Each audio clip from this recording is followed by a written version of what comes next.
adúpẹ́ lọ́wọ́ Elédùwà, ọba tó dá wa sí, ọba tó ń jẹ mímọ́, ọba tó mu mímọ́, ọba tó ń fi mímọ́ bora bí aṣọ. Ọba náà ló dá wa sí, tó ní wípé kí a wà lónìí tí a sì wà. Adúpẹ́ lọ́wọ́ Elédùwà tó fi ojú gbogbo wa rí ọdún tuntun, ọdún 2022. Mo kí gbogbo wa wípé ẹ káàbọ̀ sínú ọdún tuntun. Ọdún yìí yóò sàn wá sówó, yóò sàn wá sọ́mọ, yóò sàn wá sí àlàáfíà, baálẹ̀ ọrọ̀. Agbára Elédùwà. Tí ẹ bá ti darapọ̀ mọ́ wa nípa pé kẹ́ ẹ subscribe sí orí ìkànnì yìí, mo ń rọ̀ yín ní àsìkò yìí nínú ọdún tuntun tí a wà yìí wípé kí ẹ darapọ̀ mọ́ wa nípa subscribe.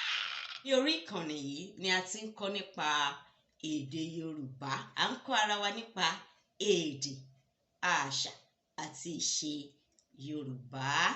Mo kí gbogbo yín káàbọ̀ sí ìkànnì èdè Yorùbá. Bẹ́ẹ̀ni o, èdè Yorùbá dùn ká, ó dùn sọ, ó dùn gbọ́, ó dùn kọ. Ohun tí a máa gbé yẹ̀wò lágbára Elédùwà lónìí ni ìsọ̀rí ọ̀rọ̀. Kí ni a ń pè ní ìsọ̀rí ọ̀rọ̀?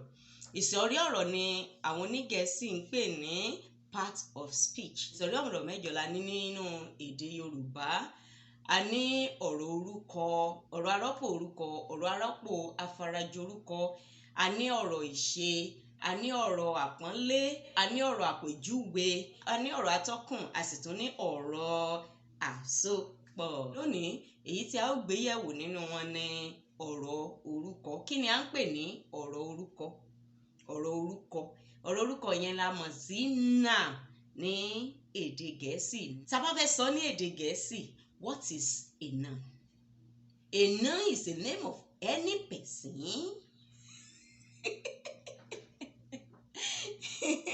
Tí a bá fẹ́ sọ ìtumọ̀ noun ní èdè Gẹ̀ẹ́sì, a máa sọ wípé a noun is the name of any person, animal, place or things. So, a noun is the name of any person, animal, place or things. Ọ̀rọ̀ orúkọ ni àwọn ọ̀rọ̀ tí ó tọ́ka sí ènìyàn, ẹranko, ibì kan, ohun kan àti bẹ́ẹ̀ bẹ́ẹ̀ lọ.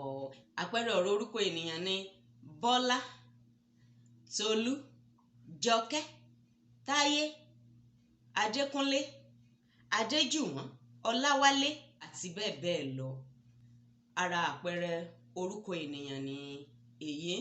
Tí a bá fẹ́ lò ní ọ̀rọ̀, a lè sọ wípé ṣé o ti rí Ọláwálé?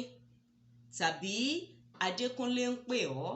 A sì lè sọ wípé Àbẹ̀bí ni ìyàwó rẹ. O gbọ́dọ̀ fẹ́ lòmíì. Àbẹ̀bí yìí òun ni ìyàwó rẹ. Orúkọ ènìyàn òun ni èyí tí a ti ṣe àpẹẹrẹ rẹ̀ yìí. Òmíràn ni ọ̀rọ̀ orúkọ ẹranko bíi ajá, ewúrẹ́, àgùntàn, ràkúnmí, ẹṣin, ìgalà, erin, ọ̀kẹ́rẹ́, ìjàpá. A lè fi àwọn kòkòrò náà kún orúkọ kòkòrò náà lóríṣiríṣi bíi ẹ̀fọn, aáyán, eṣinṣin àti bẹ́ẹ̀ bẹ́ẹ̀ lọ. Orúkọ ẹranko àti kòkòrò òun ni mo ti dá pọ̀ mọ́ ara wọn yẹn. Báyìí ẹ jẹ́ ká lọ sí orúkọ ibì kan, names of places bíi Ìbàdàn, ọjà, ilé ìyàgbẹ́, ilé ìwẹ̀, Ìlọrin, ìsánlú ìsìn, òmù-àrán, òkè onígbín, òwú ìsìn, ìjárá ìsìn.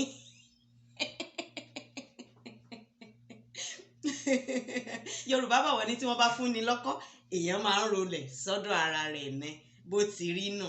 Orúkọ àwọn òmíràn ni àwọn nǹkan tí a fojú rí tàbí àwọn tí a ò fojú rí. Bí àpẹẹrẹ afẹ́fẹ́, ooru, òtútù, oorun.